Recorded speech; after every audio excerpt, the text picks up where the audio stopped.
আজ শুক্রবার 14 ফেব্রুয়ারি 2025, পহেলা ফাল্গুন 1431 বঙ্গাব্দ, 14 সাবান 1446 হিজরি। জানিয়ে দেব দৈনিক আমার দেশ পত্রিকার শিরোনামগুলো।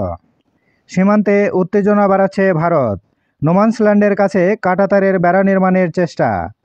কুড়িগ্রামে শূন্যরেখায় বিএসএফের সিসি ক্যামেরা।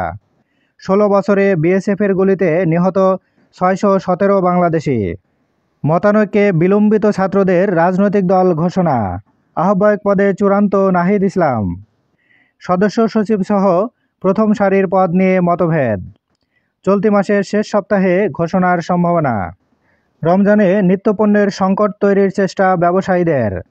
350 লাইটার জাহাজ এখন ভাসমান গুদাম। ভেঙে পড়েছে সাপ্লাই চেইন। জাহাজ সংকটে অলস ভাসছে 48 মাদার ভেসেল। বহির্নোঙরে পণ্য খালাস ব্যাহত। জড়িতদের দ্রুত বিচারের মুখোমুখি করতে হবে, বিশ্লেষকদের অভিমত। হত্যাকাণ্ডে জড়িত সব বাহিনীকে আইনের আওতায় আনতে হবে। দল হিসাবে আওয়ামী লীগের বিচার হওয়া উচিত। এই রিপোর্টে আওয়ামী লীগ ও ভারতের বোধোদয় হওয়া উচিত। জাতিসংঘের তদন্ত প্রতিবেদন অকাট্য দলিল। জুলাই গণহত্যা নিয়ে জাতিসংঘের প্রতিবেদন। হাসিনার মানবতাবিরোধী অপরাধের খবর বিশ্ব মিডিয়ায়। 848 নেতাকর্মী হত্যা, হাসিনাকে আসামি করে ট্রাইব্যুনালে বিএনপির অভিযোগ। প্রতিদিন দৈনিক পত্রিকাগুলোর শিরোনাম জানতে লাইক, কমেন্ট এবং সাবস্ক্রাইব করুন। এবার শেষের পাতা। বইমেলা প্রতিদিন। পাঠক আকর্ষণের কেন্দ্রবিন্দু ইসলামী প্রকাশনার স্টল।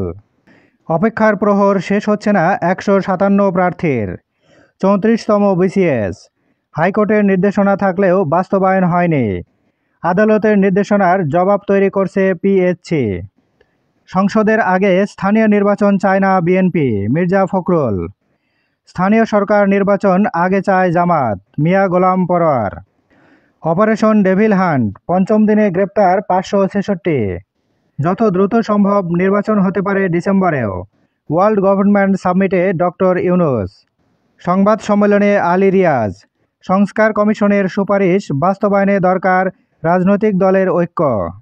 বদলে যাচ্ছে খুবির 19টি ভবন ও হলের নাম। সাবেক অর্থমন্ত্রী লোটাস কামালের 446 কোটি টাকার লেনদেন।